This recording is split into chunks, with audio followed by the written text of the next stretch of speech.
Considerado el mejor publicista de la historia de España. Único español en la lista 100 Top Creative Minds de la revista británica Shots.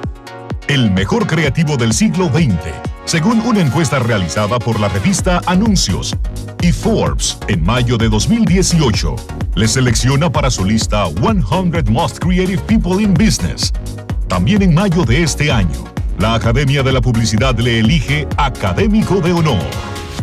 Ha trabajado y fundado algunas de las principales agencias publicitarias y bajo su responsabilidad ha logrado la cifra más alta de premios conseguidos por una agencia en un solo año, siendo la más premiada del país en 4 años seguidos. Y su última agencia ganó 3 veces el Gran Premio de los Premios a la Eficacia, EFI. Con nosotros, Tony Segarra.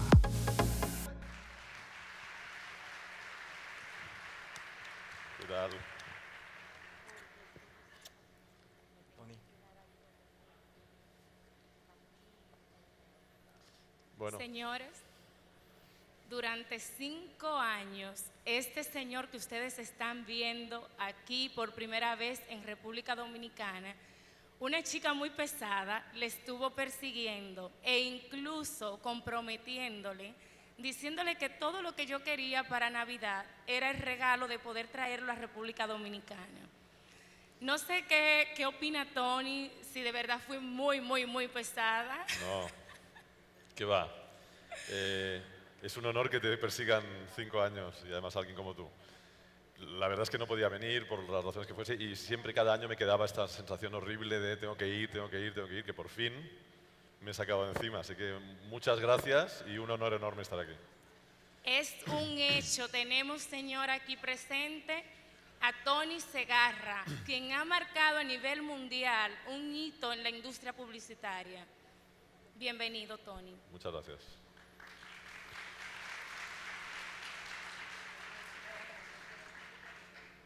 Hace rato, como habrán visto, le pregunté a quien estuvo anteriormente que cómo se definía él, porque de verdad vivimos en un mundo, vivimos en una era en la que de verdad cualquiera en su perfil de Facebook, de Instagram, de Twitter se pone experto, gurú.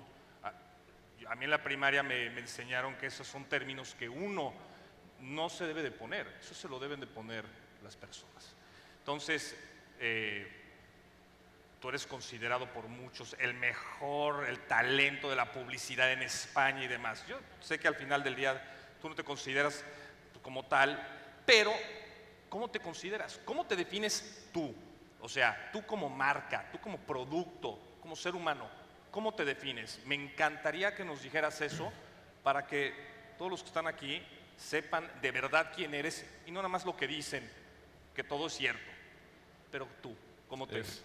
Yo creo que no lo puedo hacer ni lo debo hacer. Ya, como has dicho tú perfectamente antes, uno no debe definirse a sí mismo. En todo caso, yo lo que soy es un gran amante de este oficio, un apasionado amante de la publicidad. Es algo que en ocasiones me produce una cierta culpa, porque quizá uno debería hacerse apasionado de la literatura o de la música, pero no sé si de hacer anuncios. Y en cambio yo soy apasionado de hacer anuncios, que es algo leve o pequeño o anecdótico, ¿no? Pero más allá de eso, más allá de ser un profundo enamorado de mi oficio y de mi profesión, lo que intento es aprender básicamente cada día. De hecho, hace un año dejé la agencia con la que monté con mis socios hace 20 años, hace 21 años, para seguir aprendiendo, porque la situación es tan apasionante, tan distinta, tan revolucionaria realmente, no solo en la publicidad, sino en general en el mundo, que se convierte en un auténtico parque de atracciones para alguien curioso y con ganas de saber más cosas sobre marketing, publicidad y comunicación. Así que si de alguna manera me puedo definir, es como un tipo curioso. Y ya está. Vamos a dejar esa humildad a un lado. No es humildad. Te vas a googlear. Siempre me acusan de eso, pero no es verdad. Cuando tú te googlees, ¿qué es el primer hit que dices eso? ¿Cuándo yo? Cuando te googlees, ya. Te busques en Google, que todos lo hacemos. Todos lo hacemos. Y más en esta industria. Y nadie se googlea, nadie se googlea y nadie ve porno, eso es así. Entonces, ¿qué es ese primer hit que tú buscas que vaya de la mano con tu nombre? Ah, no, yo si me googleo mi nombre y ya está. A ver qué sale. Está bien, está bien. Tu objetivo como en la publicidad. una buena campaña. O sea, hay muchas formas de medir el éxito en una campaña. Y depende de la campaña, si es de educación, si es un producto, de un servicio. Hay muchas formas. Pero para ti, ¿cómo se define una campaña exitosa? Si vende. No hay otra posible medición. Desde luego que hay una enorme cantidad de factores que se miden y que medimos y que tratamos de conocer de los resultados de una campaña, pero al final hay una cosa que sabemos, que notamos, que es que si está provocando crecimiento la marca y si está provocando ventas. Y lo hago por una razón muy sencilla, porque si no lo conseguimos nos despiden. Así que procuramos que nuestras campañas vendan. Aunque a mí me gustaría hablar sobre todo de estrategias, no tanto de campañas. A nosotros lo que nos gusta hacer sobre todo son estrategias. Es decir, esa hoja de ruta que permite construir campaña tras campaña y que esa campaña tras campaña edifique en alguna cosa, alguna conversación que aporte valor y diferenciación a la marca, ¿no? Así que al final, eso yo creo que es lo trascendente de lo que hacemos, ¿no? Hablando de campañas, estrategias, tú eres uno de los creadores, junto a tu equipo, de un spot que durante 25 años ha sido considerado uno de los más importantes, y esto por la conexión con los consumidores. A mí me gustaría, antes de seguir abundando en ese spot, que lo colocáramos para quien no lo haya visto, que lo pueda ver. Okay.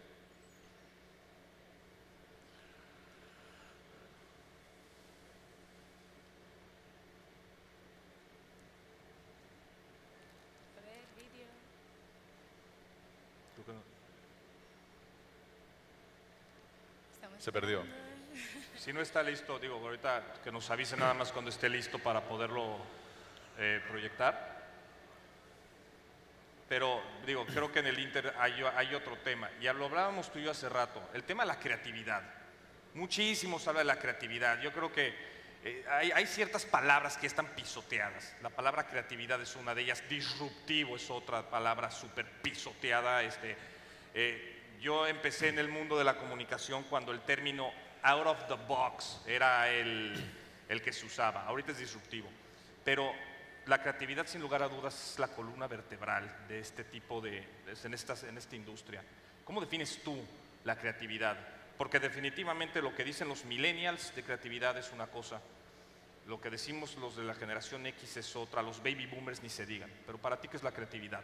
Para mí, ¿qué es la creatividad? ¿Qué es la creatividad? La creatividad es un impulso profundamente humano y profundamente básico que nos permite resolver problemas de una manera nueva, diferente a la habitual y en muchos casos por mera supervivencia. Yo hace unos cuantos años descubrí en una revista americana, creo que era, o inglesa, Surface, creo que era el título de la revista, un reportaje de un periodista que había estado fotografiando en la época post-Reagan cómo habían evolucionado los carteles de los mendigos, de los homeless en la ciudad de Nueva York. Y ahí te das cuenta de que durante un tiempo habían una cantidad de homeless razonable en las calles de Nueva York y por tanto lo único que tenían que poner en su cartón era comida o necesito ayuda y ya está. De pronto las políticas neoliberales de Reagan provocan mayor desigualdad y aparece más competencia por la limosna de la gente en las calles de Nueva York. Y en ese momento empieza a haber una evolución en la creatividad de los mensajes de los cartones de los homeless, que no dejan de ser anuncios, ¿no? Y empiezas a ver una sofisticación del mensaje para tratar de competir contra un homeless que se ha puesto a 10 metros de tu esquina y que de pronto está... Ese recurso, que es natural, espontáneo, intuitivo, eso es la creatividad. Y se aplica en comunicación, pero se aplica para llegar a fin de mes una ama de casa que tiene un dinero determinado. Se aplica a los abogados para defender al malo. Hay que aplicar mucha creatividad. O los financieros que nos llevaron a una crisis de creatividad, ¿no? en el 2008. Por lo tanto, yo creo que la creatividad no es más que un instinto humano básico que nos lleva a resolver problemas de un modo distinto, porque hacerlo de un modo distinto te da ventaja con respecto a los demás. Tú estás hablando de hacer algo distinto.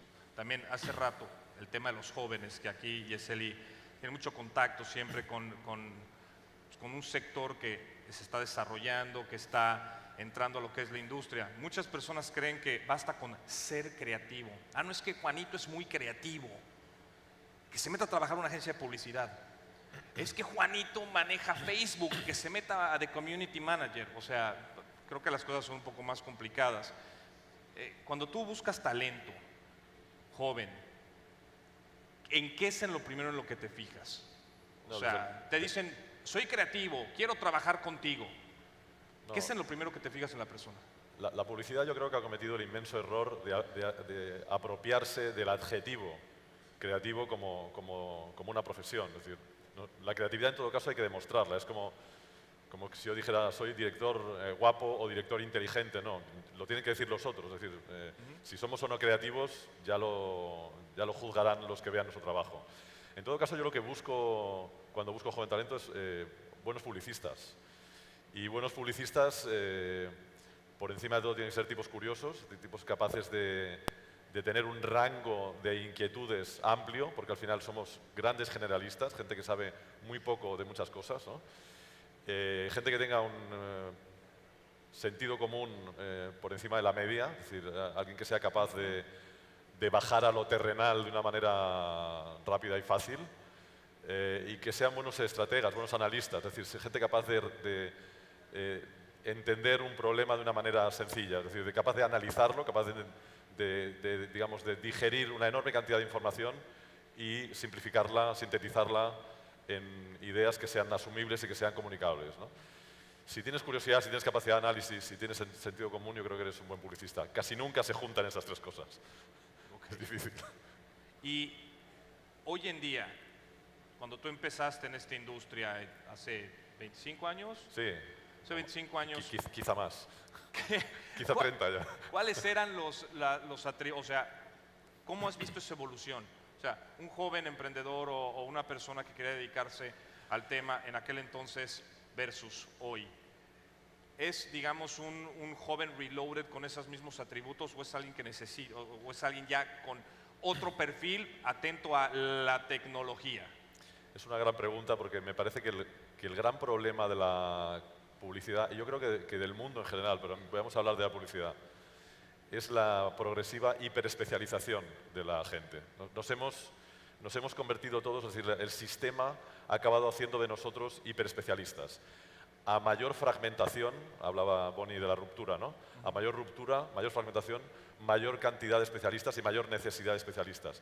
Y lo que hemos estado perdiendo en ese proceso ha sido esa mirada global, esa mirada generalista, esa mirada humanista, esa mirada, ¿por qué no decirlo, filosófica, ¿no? de la situación, de la sociedad. Hoy lo que las marcas tienen por encima de todo son problemas filosóficos. Es decir, la transformación digital, la transformación tecnológica, la globalización, lo que ha provocado es que las marcas se pregunten quién soy, de dónde vengo, a dónde voy. Es decir, las grandes preguntas que siempre ha tratado de responder la filosofía. Y en cambio, estamos abandonando, no sé qué ocurre aquí en Santo Domingo, pero en España estamos abandonando la filosofía en los currículos de los chicos cuando son jóvenes, estamos abandonando las humanidades por lo general. Si yo tuviera que dar algún consejo hoy yo no tengo ni idea de cómo va a ser el futuro, estoy aquí para ver si lo aprendo, pero si tuviera que dar algún consejo, algo digamos, concreto que decir sobre el futuro sería, estudiemos filosofía, todos, sobre todo los chicos, pero estudiemos filosofía. Tenemos problemas filosóficos, tenemos problemas éticos, morales,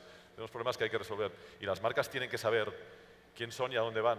Y hoy, digamos, esa ruptura tremenda que ha caído, que todavía está produciéndose, lo que ha roto por encima de todo es el sentido de las marcas. Y hay que recuperar ese sentido, ¿no?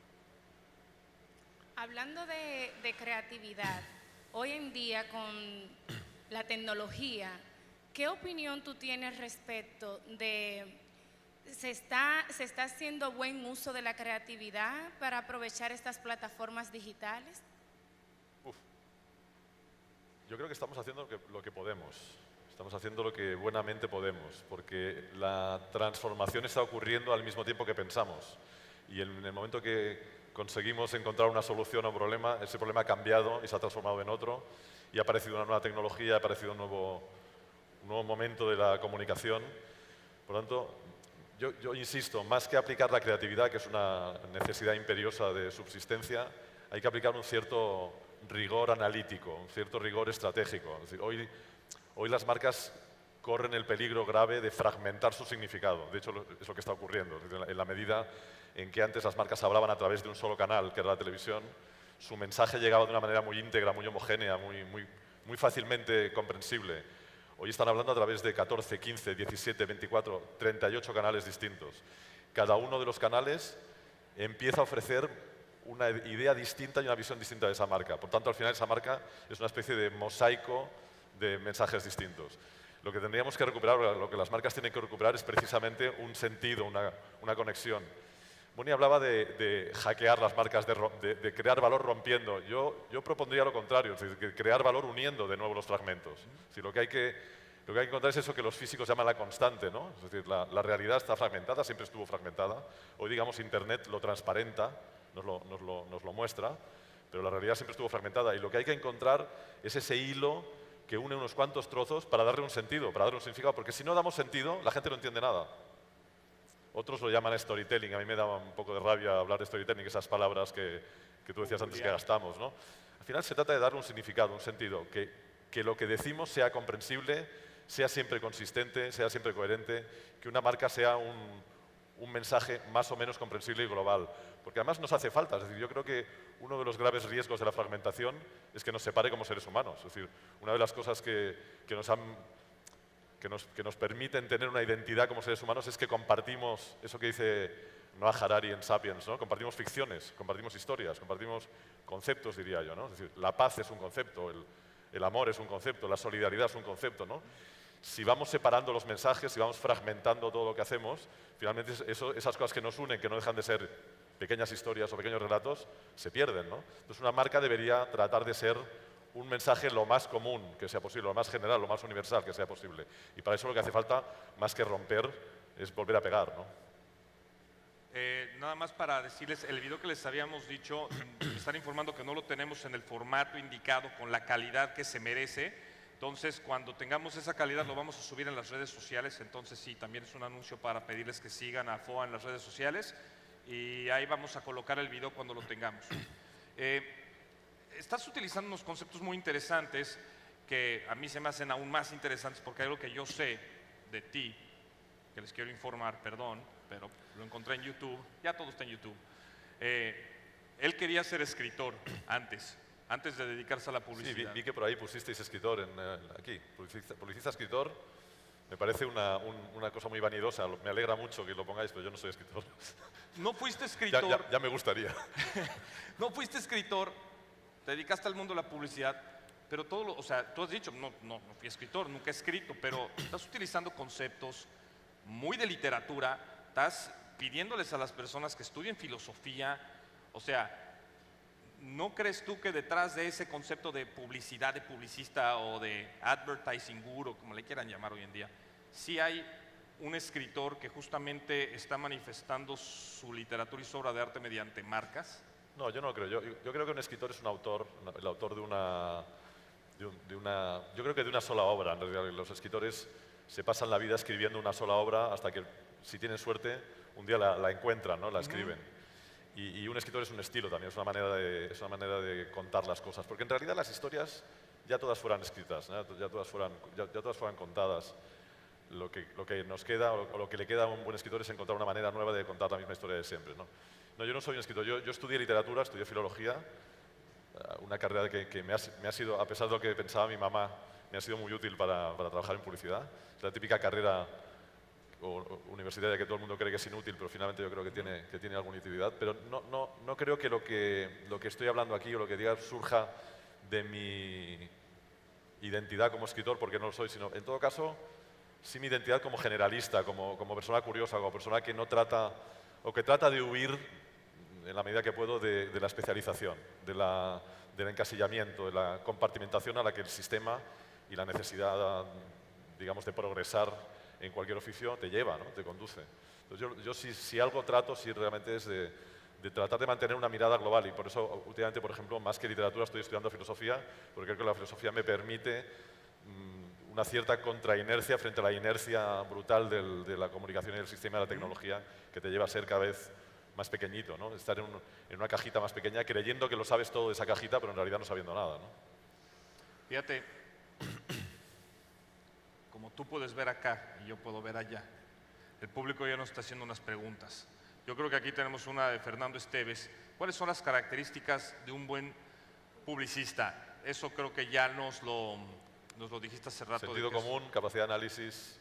El sentido común es el menos común de los sentidos y técnicamente lo deberíamos de tener para todas las profesiones. Dime otra característica. No, para mí la capacidad de análisis es fundamental y tampoco es nada fácil. Es decir, esa gente que es capaz de leer un libro y contarte cuál es la idea del libro, si la hay.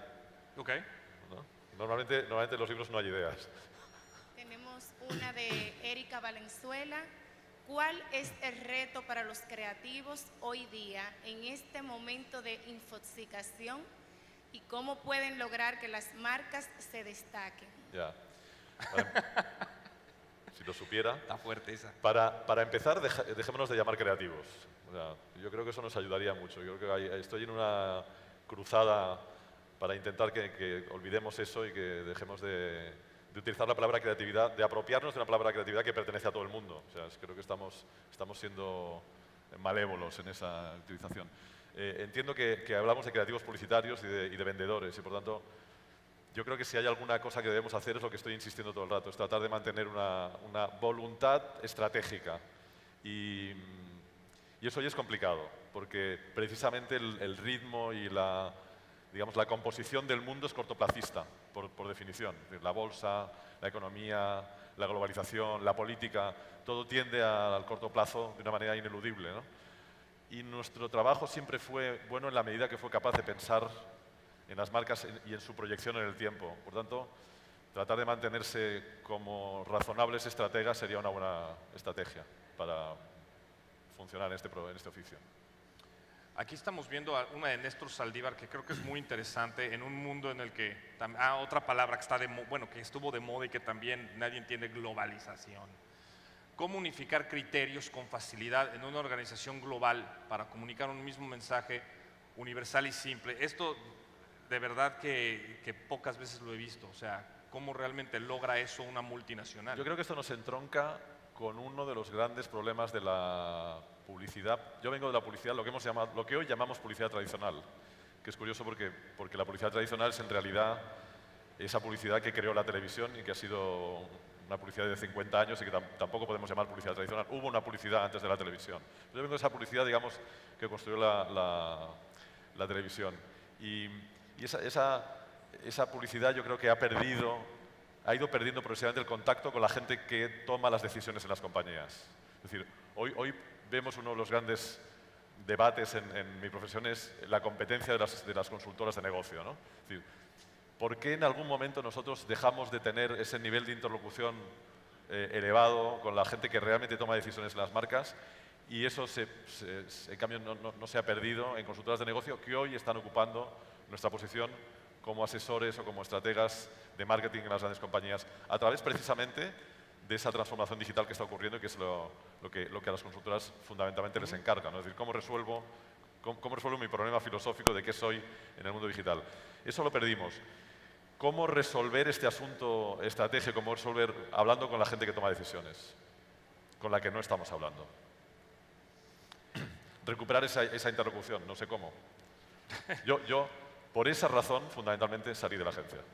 Okay. Así que creo que con esto estoy dando una respuesta clara de cuál es mi opinión, ¿no? Claro, ¿no? Sin ser así. Creo que el público, ya que tenemos muchas agencias, marcas, quisieran conocer tu perspectiva de cuáles son los pasos que debemos de dar o cómo convivir con esta transformación que se está viviendo en la industria y que está impactando tanto en el negocio, donde la transparencia juega un papel muy importante. ¿Cuál es tu perspectiva al respecto? ¿Cómo convivir con la transparencia? La transparencia. Bueno, yo creo que ese es uno de los benditos problemas que nos ha traído la tecnología, es decir, la imposibilidad de esconderse, ¿no? El otro día un cliente amigo mío decía que en realidad lo que a las marcas les ha ocurrido es como hoy en las cocinas del mundo, ¿no? Las cocinas de los restaurantes modernos han salido de la oscuridad en la que estaban. Hoy hay ventanas o incluso restaurantes donde se come en la cocina, ¿no? Donde digamos, el motor de la creatividad está a la vista. Bueno, pues eso está ocurriendo hoy con las marcas y con las agencias. Es decir, esas cocinas tienen que estar limpias, estas cocinas tienen que demostrar claramente lo que uno sabe hacer y cómo lo sabe hacer. Y por tanto, hoy, digamos, la bendición de la transparencia es que es difícil, yo creo que todavía se ocultan, ¿no? Pero es difícil ocultar cosas, es difícil ocultar ser opacos como marcas y como compañías, ¿no? Y eso, bueno, sí, implica riesgos, implica maneras distintas de trabajar, implica trabajar con una honestidad que no habíamos conocido antes, pero me parece que es una bendición, me parece que es un bendito problema al que estamos adaptándonos y al que sobre todo las marcas se están adaptando, porque no es fácil, no es fácil. Tú no trabajas con cualquier marca. ¿Cuáles son tus requisitos? Porque sí tengo conocimiento de que eres muy exigente y no trabajas por dinero, trabajas por pasión.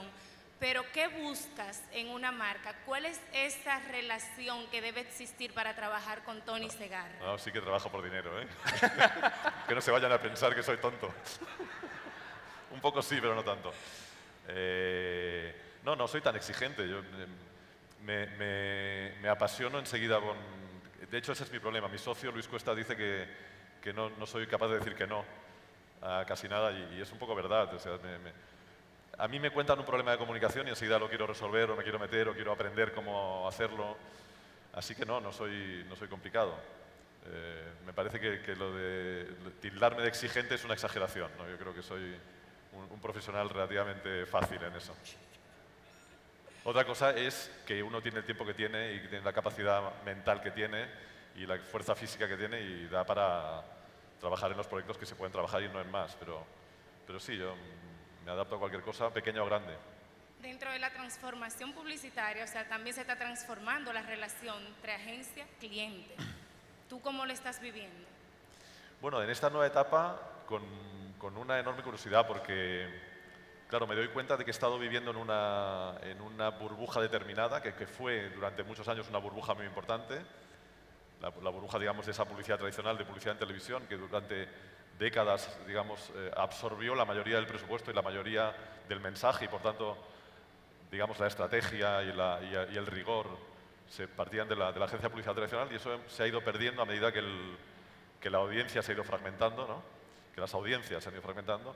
Y lo que hoy, al salir de la agencia, lo que hoy percibo, yo estoy en una posición un poco como no recuerdo la actriz de Gravity, pero bueno, la actriz de Gravity cuando estaba flotando ahí en el espacio y veía como las naves iban los trozos de basura, iban a chocar unas contra otras. Bueno, hoy, desde esa distancia en la que estoy ahora, me doy cierta cuenta de los rumbos, ¿no? Del rumbo de las agencias de publicidad tradicionales, del rumbo de determinadas consultoras, del rumbo de determinadas compañías, del rumbo de determinadas especialistas. Y hombre, la sensación es que va a tocar ganar agilidad. Creo que una necesidad del futuro va a ser que las estructuras sean capaces de desestructurarse, de ser capaces de adaptarse a esa fragmentación de una manera más rápida y más fácil, ¿no?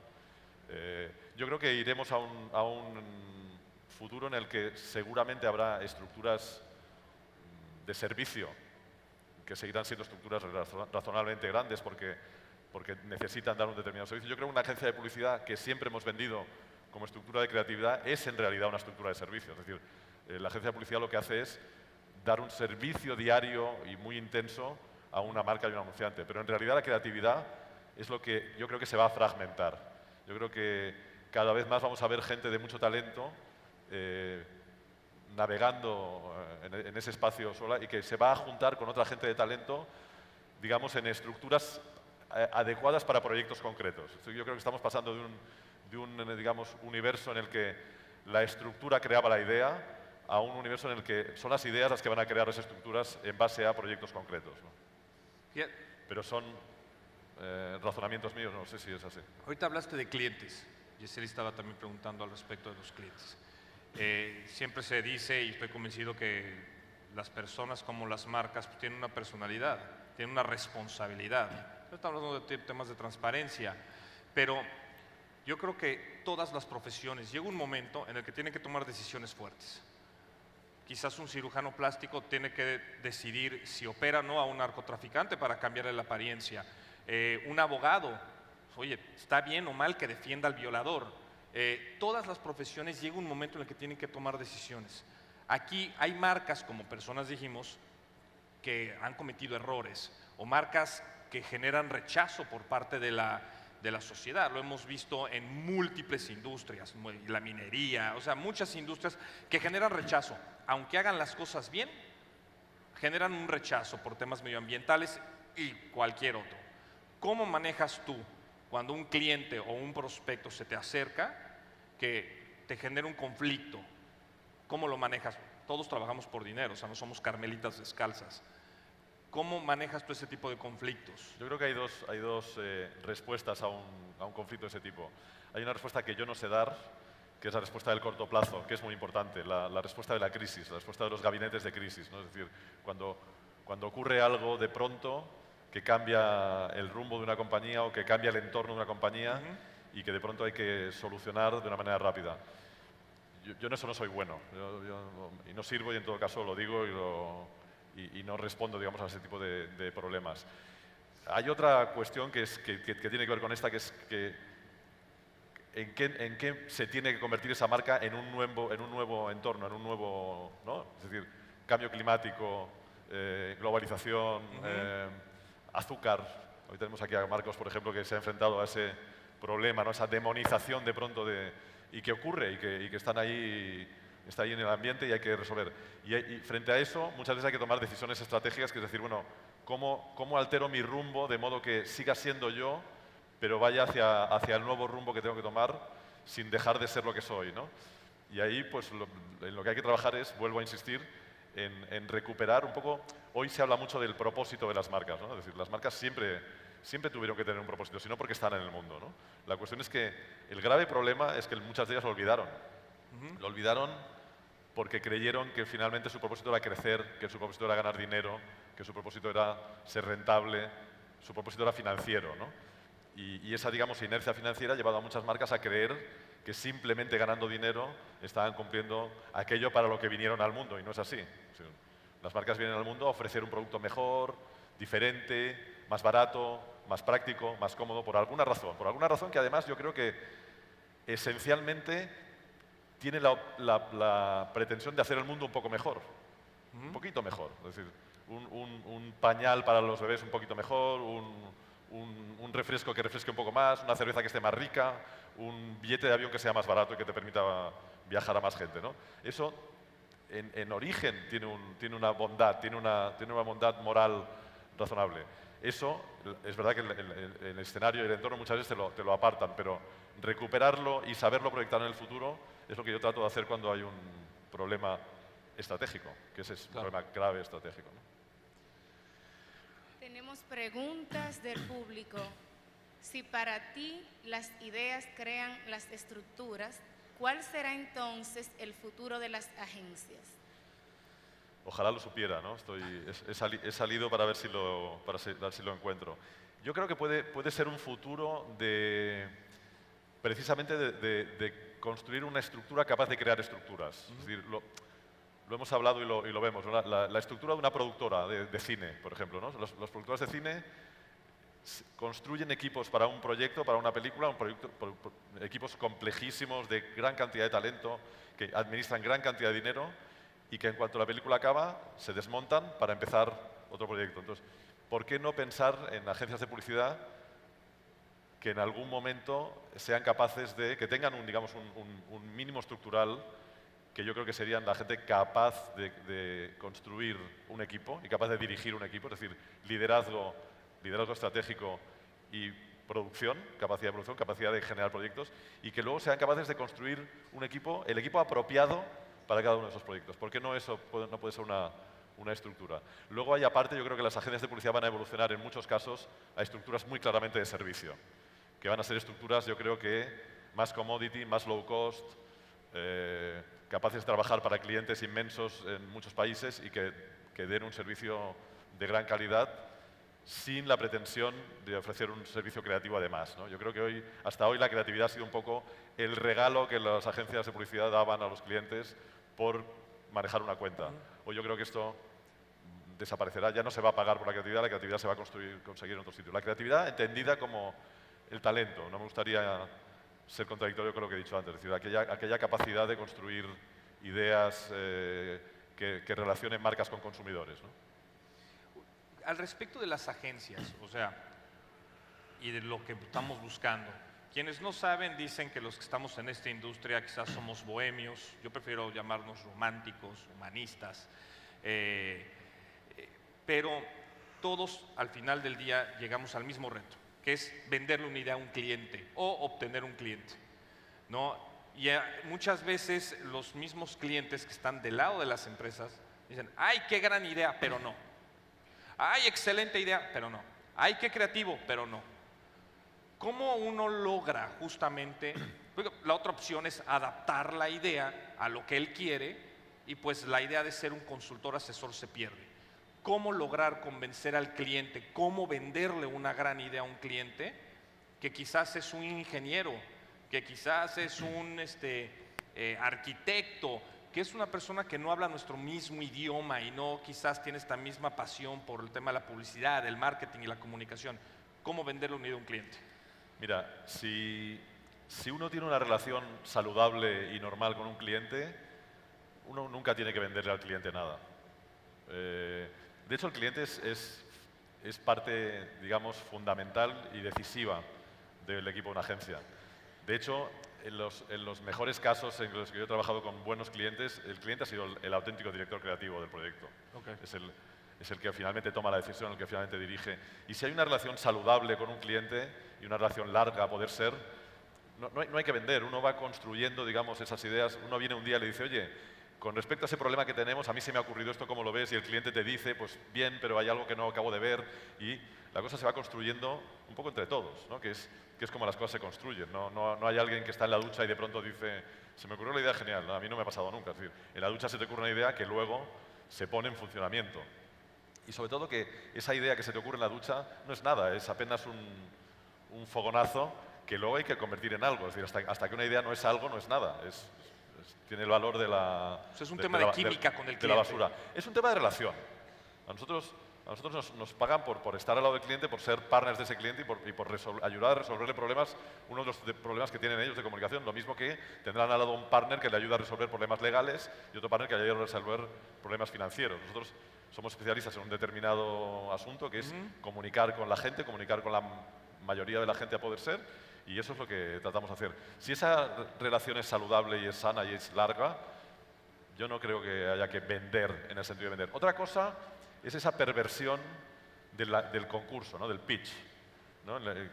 Que hemos dejado las agencias de publicidad que se convierta en la manera habitual de relacionarnos con los clientes. Y que eso sí que es un proceso un poco de circo, ¿no? Vamos a ir a la pista y vamos a hacer el truco más maravilloso para que el cliente se quede fascinado y me contrate. Y eso al final no tiene mucho que ver con la publicidad, sino que tiene que ver con el entretenimiento casi, ¿no? Yo creo que al final los clientes, digamos, lo que encuentran ahí es un poco un show y tienen que buscar detrás del show para encontrar al partner idóneo para un problema real, ¿no? Los buenos lo hacen y los malos pues se quedan con el show. Fíjate, una de las preguntas que hicieron hace rato, que hasta le tomé una fotografía, no es que no estuviera haciéndole caso, es, yo creo que también yo creo que toda persona exitosa debe de poder hablar o debe de tener casos de fracaso. Entonces, José Manuel Vargas nos pregunta, cuéntanos sobre una idea, campaña, lanzamiento o proyecto que no haya funcionado. ¿Cómo lo manejaste y qué aprendizaje nos pudieras compartir? Mira, yo creo que ninguna campaña funciona. O sea... ¿Cómo? Sí, me voy a explicar porque entiendo que... Es decir, lo que vamos haciendo es lanzando mensajes y aprendiendo de ellos. Ajá. Es decir, no hay ese caso de la campaña que tiene un éxito perfecto en el momento perfecto y de hecho cuando eso ocurre, normalmente eso mata la relación. Porque uno no sabe muy bien por qué lo ha hecho. Es decir, la manera de aprender qué estás haciendo, cómo lo estás haciendo y de ir progresando y de ir creciendo es ir cometiendo pequeñas equivocaciones. Porque claro, una gran equivocación acaba convirtiéndote en una ex agencia de ese cliente, ¿no? Pero lo que vamos cometiendo es pequeños errores que van permitiéndonos ir corrigiendo el rumbo, ir avanzando. Cuando de pronto uno tiene un éxito... Yo podría hablar anecdóticamente de eso, es decir, alguna vez hemos lanzado una campaña, recuerdo una campaña de un refresco de la compañía PepsiCo que se llama Cass en España, que lanzamos una campaña que tuvo mucho éxito de entrada y que funcionó muy bien, pero que nunca supimos por qué. Porque fue un éxito tan momentáneo y tan repentino que nos costó mucho, bueno, de hecho no lo conseguimos, encontrar la razón que era aquello que había conectado con el público de tal manera como para conseguir que la campaña funcionase, ¿no?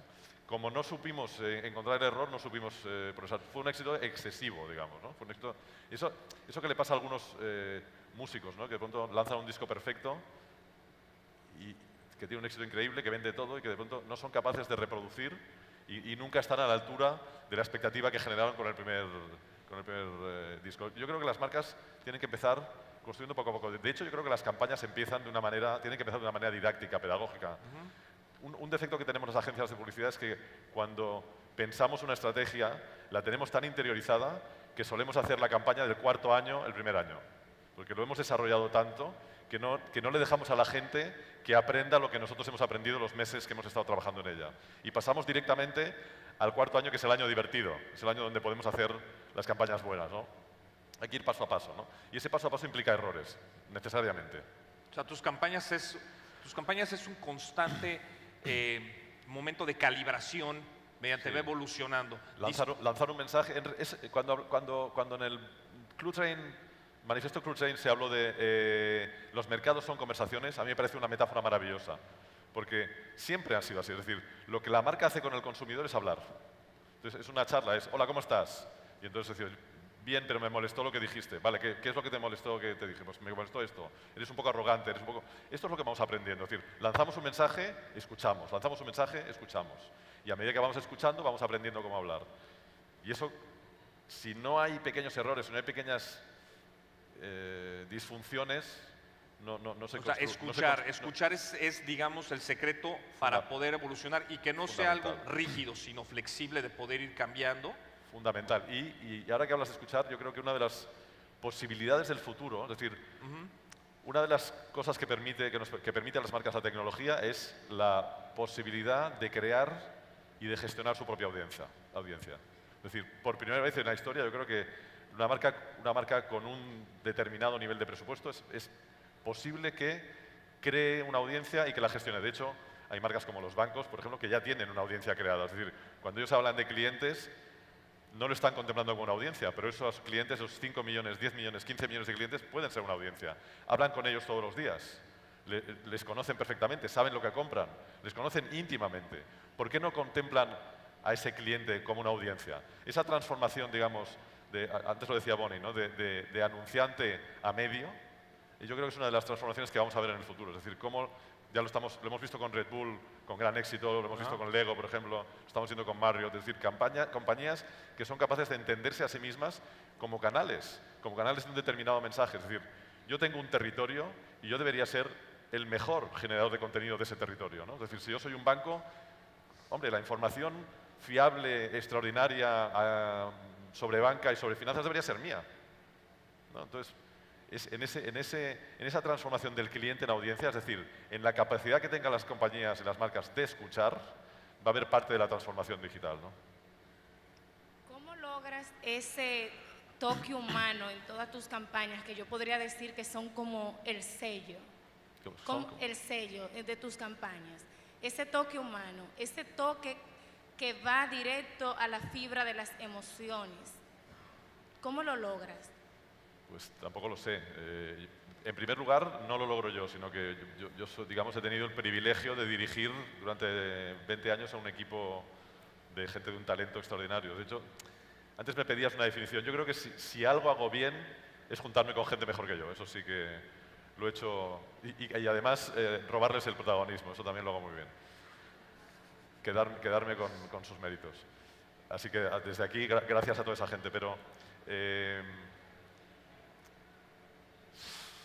para las agencias, las marcas, conectar con los consumidores, ese es el mayor reto. Yo creo que las agencias tienen estilo. Yo creo que nosotros, por lo que nos dice la gente, por lo que me está diciendo ahora, nosotros debemos tener un estilo. No sé cuál es. Y seguro que procede de la idea de que alrededor de una serie de gente se han juntado otra serie de gente que son iguales y que al final hemos creado, digamos, un grupo de gente que piensa igual, que tiene los mismos gustos, que tiene las mismas curiosidades, que tiene las mismas ganas de comunicar determinadas cosas, porque al final lo que tenemos como comunicadores es una responsabilidad de lanzar al público un determinado mensaje. Hemos sido siempre muy conscientes de esa responsabilidad. Quizá ese sea uno de los secretos, la enorme conciencia de responsabilidad de que estábamos lanzando mensajes públicos, ¿no? En nombre de una marca sí, pero mensajes públicos. Entonces yo creo que al final lo que hemos debido construir, y eso lo tenéis que valorar mejor los que estáis fuera de la agencia, hemos debido construir un estilo determinado que sí, que la gente define como humanista o como humano, o como poético en algunos casos, y que supongo que tiene que ver con cómo somos, ¿no? Somos malos seguramente haciendo reír, y nos gustaría, somos malos a lo mejor haciendo mensajes más grandilocuentes, y a veces nos gustaría, y bueno, quizás somos buenos lanzando mensajes más íntimos, más cercanos, no lo sé. Yo creo que forma parte de nuestra personalidad, y nuestra personalidad, en la medida que somos comunicadores, se traslada, ¿no? Antes hablábamos de un escritor es un tono, es un estilo. Nosotros como equipo también lo hemos tenido, claro. No sé cómo se hace. Oye, Tony, y ya por último, para terminar, no te voy a preguntar cuáles son los retos, porque vivimos en un mundo que siempre está en crisis y siempre va a haber retos nuevos. ¿Qué consejos les darías tú a todas las personas que están aquí sobre qué tipo de perfil crear o qué hacer para estar constantemente esquivando esos retos, o sea, enfrentándolos, para poder estar permanentemente hasta adelante en una industria que está constantemente evolucionando y donde ya la innovación, lo original, lo único y lo irrepetible tiene que ser el día a día? ¿Cuáles serían esos consejos que les darías? Bueno, ya lo he dicho, pero lo repito porque me parece que es un mensaje que no me importa repetir y que me parece, por lo menos a mí me parece importante. El día a día del que estás hablando, la fragmentación, la irrupción de tecnologías nuevas constante, todo eso, el sistema, digamos, esa voracidad del corto plazo, todo eso nos convierte en especialistas. Nos transforma cada vez más en hiperespecialistas.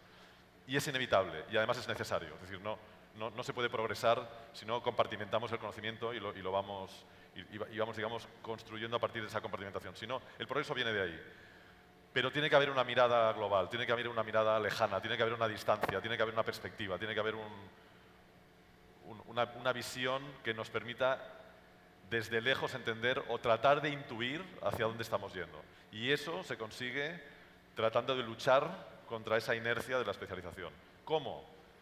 Yo ahora lo estoy consiguiendo leyendo filosofía y haciendo cursos de filosofía. Otro lo puede conseguir leyendo libros o hablando con la gente de la calle, claro, o simplemente viajando o simplemente parando de vez en cuando y dándose cuenta de hacia dónde está yendo. Hablar con la gente en la calle, no en el celular y por WhatsApp, sino el face to face, claro. ¿no? Yo a los clientes siempre hay una cosa que les digo, que es esa vieja enseñanza de los publicitarios de los años 50, los años 40. Yo siempre que llego con clientes les digo, quiero ir a tu fábrica.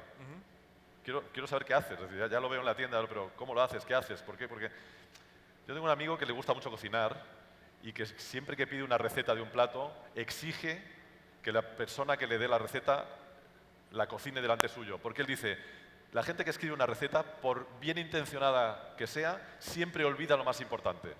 Siempre olvida ese gestito, ese pequeño puñadito, ese no sé qué, que no lo pone porque él cree que no es importante y sin embargo es lo decisivo, ¿no? Cuando vas a la fábrica, cuando hablas con la gente en una tienda, cuando vas a la tienda, seguramente te das cuenta de eso que no está en el PowerPoint y que no puede estar en el PowerPoint porque nadie reparó en ello, ¿no?